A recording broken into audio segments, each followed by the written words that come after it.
12 Germans dead for every man lost. 91 days of continuous combat without retreat. A kill ratio that made hardened Wehrmacht officers refuse night patrol. And yet, if you ask 100 Americans today who the Devil's Brigade were, 99 will stare back blankly. December 2nd, 1943.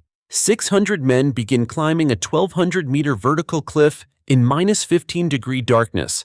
No name tags, no unit flags, no margin for error. They've been trained to kill in absolute silence. What the German defenders sleeping above don't know is that they're about to face the first binational military unit in history, and their worst nightmare has just begun climbing. Winter 1942.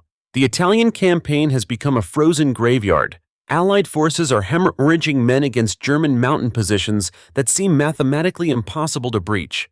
Churchill is furious. Eisenhower is desperate. They need specialists, soldiers who can fight vertically, who can kill in conditions where normal infantry simply dies. The solution comes from an unlikely partnership.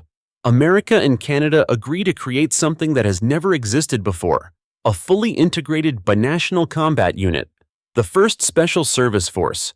1,800 men who will share equipment, share command, share blood. Let's talk about erasure. D-Day, Normandy, June 6, 1944. 156,000 troops hit those beaches.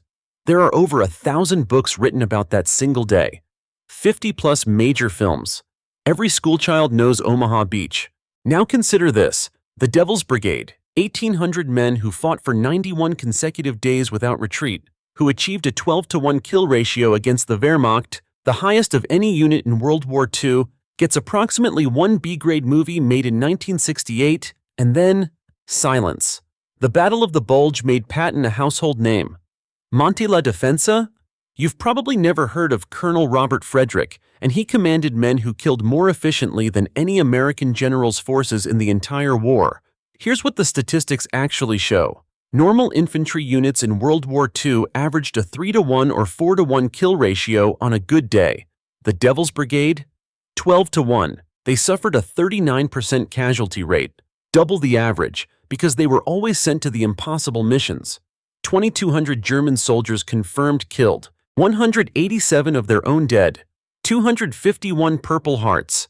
And when the war ended, when the parades happened, when the medals were distributed to the famous divisions, the 1st Special Service Force received a quiet disbandment order in December 1944.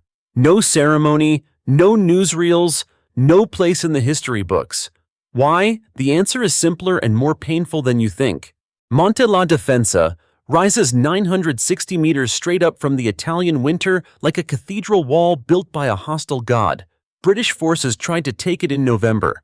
1,200 casualties in 72 hours. American infantry tried next. Same result, bodies frozen to the rocks, medics unable to reach the wounded because the gradient made stretchers useless.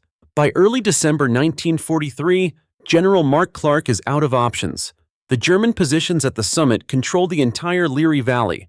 Without that mountain, the road to Rome stays closed. He calls in Frederick and tells him something between an order and a prayer. Take it, or we're stuck here until spring kills us all. Sergeant Tommy Prince studies the cliff face through binoculars that night. He's Ojibwa from Manitoba, and he learned to track game through Canadian forests where one broken twig means you don't eat. Now he's looking at ice-covered granite that every military manual says is unclimbable in winter conditions. Prince turns to his squad and says something that will become legend in the unit. My ancestors hunted in worse than this. We climb like we're hunting. No light, no maps, just instinct and the man in front of you. December 2nd, 1800 hours. 600 men begin ascending in absolute darkness. The temperature is -15 Celsius. They cannot use ropes because the metallic sounds would alert German sentries. They climb with bare hands because gloves don't grip. Within the first hour, the cold has torn the skin off most men's fingers. Blood freezes before it can drip. You can hear men's teeth chattering, but no one speaks. Frederick's orders are explicit. Any sound louder than breathing gets you and 20 other men killed. Private Henderson from Montana will later write in his diary, I couldn't see the man 3 feet in front of me. Just his breathing, just the scrape of his boots, the smell of pine and fear sweat frozen together. My hands stopped hurting after the first 100 meters. They just went numb and then absent, like they belonged to someone else. I kept climbing because stopping meant freezing to death wedged in a crack. 4 hours of vertical ascent. When they reach the summit at 0200 hours, the German defenders are asleep in their bunkers, absolutely certain no human being could climb that mountain in winter darkness. Prince's squad kills the first sentries with knives, 3 men dead before their bodies hit the ground. By dawn, the Devil's Brigade controls the entire ridgeline. The Germans counterattack for 4 straight days. They throw mortars, machine gun fire, even attempt a bayonet charge up the same cliffs. It doesn't matter. Frederick's men hold every meter. When the mountain finally falls completely on December 6th, it opens the gateway for the Allied advance toward Rome. Churchill will later call it one of the most brilliant small unit actions of the war. The British press doesn't mention it. American newspapers bury it on page 9. But it's at Anzio where the Devil's Brigade earns the name that will haunt the Wehrmacht for the rest of the war. January through May 1944. The beachhead is a stalemate. 30,000 Allied troops pinned down by German artillery, going nowhere, dying slowly. Every conventional attack has failed. Frederick receives new orders: psychological warfare. Make them afraid of the dark. His men begin a campaign of nocturnal terror that turns 12,000 German soldiers into paranoid insomniacs. Every 48 to 72 hours, squads slip into German lines after midnight. They paint their faces black with mixture of charcoal and oil. They move like shadows through barbed wire that would shred normal infantry. Private First Class Joseph Glass from Montana becomes famous in the unit for a raid on March 23rd. He infiltrates a German command post alone, kills 7 officers in their sleep with a trench knife, and leaves a calling card on the forehead of the senior lieutenant, a sticker that reads, "Das Schlimmste kommt noch," the worst is yet to come. The stickers become their signature. Every raid, every kill, another sticker left behind. The psychological effect on Wehrmacht morale is catastrophic. German soldiers begin refusing night patrol duty. Officers report desertion rates climbing 340% in units facing the Anzio sector. Interrogated prisoners tell Allied intelligence that their comrades have started calling the raiders Die Schwarzen Teufel, the Black Devils. One captured German diary entry reads, "They are not men. They are demons who smell like death and move like smoke. You cannot hear them. You cannot see them. You close your eyes in your foxhole and pray they choose someone else tonight." Glass writes a letter home to his mother in April. It's one of the few pieces of correspondence that survives the war. "You asked if I'm scared, Ma. Fear died the first night we painted our faces. Now I'm just empty, hollow. But we do the job because someone has to, and we're the only ones who can." Here's what doesn't make the history books. 39% of the 1st Special Service Force were Canadian.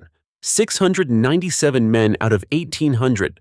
But if you read American military histories from the 1950s through the 1980s, 90% of them describe the Devil's Brigade as an American unit with some Canadian volunteers. Corporal Patrick O'Neill from Saskatchewan dies at Anzio on April 8, 1944. The telegram sent to his family reads, "Killed in action while serving with U.S. forces in Italy." There is no mention of the Special Service Force. No mention of the Black Devils. His mother dies in 1983, still believing her son fought in a regular American infantry division. She never knew he was part of the most elite killing unit of the entire war. Canada doesn't officially recognize the Devil's Brigade until 2013, 69 years after the unit disbanded. 134 Canadian soldiers killed in action. 92% of their families never knew what unit their sons and husbands actually served in. June 4, 1944. The 1st Special Service Force becomes the first Allied unit to enter Rome. They fight building to building, clearing German snipers from bell towers and machine gun nests from Renaissance courtyards. By nightfall, 2 million Roman citizens are liberated. The streets erupt in celebration. June 5th, the next morning, General George Patton stages a parade down the Via del Corso. Eisenhower holds a press conference in front of the Palazzo Venezia. Mark Clark poses for photographs at the Colosseum, cigar in mouth, looking every bit the conquering hero. And the Devil's Brigade? They receive orders to move north to the next objective. No parade, no press conference, no mention in the official liberation ceremony. They pack their gear in silence and leave Rome the same way they entered it, unnoticed by history. December 1944. The war in Italy is winding down. The 1st Special Service Force receives its final orders: disbandment. After 91 days of continuous combat, after bleeding 39% casualties, after achieving what every military analyst said was impossible, they get a quiet dinner at base camp and discharge papers. There is no ceremony at the Capitol, no joint session of Congress, no medals presented by Roosevelt or King George, just handshakes, a few photographs that will yellow in forgotten albums, and train tickets home. Here's why they were erased, and it has nothing to do with their performance. They were too good, which paradoxically made them forgettable. Hollywood needs struggle. It needs underdogs barely surviving against impossible odds. The Devil's Brigade didn't barely survive. They dominated with brutal efficiency. There's no Saving Private Ryan moment when your kill ratio is 12-1. There's no dramatic last stand when you never retreat. Their story was too clean, too professional, too lethal to sell as entertainment. And politically, they were a nightmare for the Cold War narrative that followed. From 1945 through 1989, America needed a simple story. We saved the world alone. A binational unit where Canadians made up 39% of the force? Too complicated. Indigenous soldiers like Tommy Prince, who outperformed white officers' expectations? Didn't fit the script. Immigrants and First Nations people proving that diversity creates military superiority? The 1950s weren't ready for that conversation. Worse still, most of their tactical innovations remained classified until 1985. Night raids, psychological warfare, the sticker campaign, all of it locked behind national security protocols for 40 years. By the time the files were declassified, the veterans were in their 60s and 70s. The media had moved on to Vietnam, to Gulf War, to new conflicts with new heroes. When the old men finally tried to tell their stories, people didn't believe them. You killed 12 Germans for every man lost? Sure, buddy. Tell me another one. Colonel Frederick, in one of his last interviews before his death, said something that cuts to the bone. We did what needed to be done. History remembers the loud, not the lethal. We were too quiet, too efficient, too damn good at killing to make good television. History isn't objective. It's a popularity contest where the loudest voices win and the most efficient killers get footnotes. The Devil's Brigade proved something the world wasn't ready to accept in 1944 and still struggles with today. That diversity isn't a weakness to be tolerated, but a weapon to be wielded. Americans, Canadians, Indigenous soldiers, immigrants, farm boys, and city kids, thrown together, they became the most lethal small unit in the entire war. But that story required nuance, required acknowledging that heroism doesn't respect borders or skin color, and post-war America wanted simplicity. Today, 99% of Americans and Canadians have never heard of the 1st Special Service Force, but the Wehrmacht remembered. The men they killed remembered. 1,800 soldiers, 2,200 confirmed enemy dead, 91 days in hell. And almost nobody knows their names. So ask yourself this: how many other heroes are dissolving into silence right now, not because they failed, but because their stories are too complex, too uncomfortable, too real for Hollywood to bother with? The answer should terrify you, because if we can forget men who achieved a 12-1 kill ratio, we can forget anyone.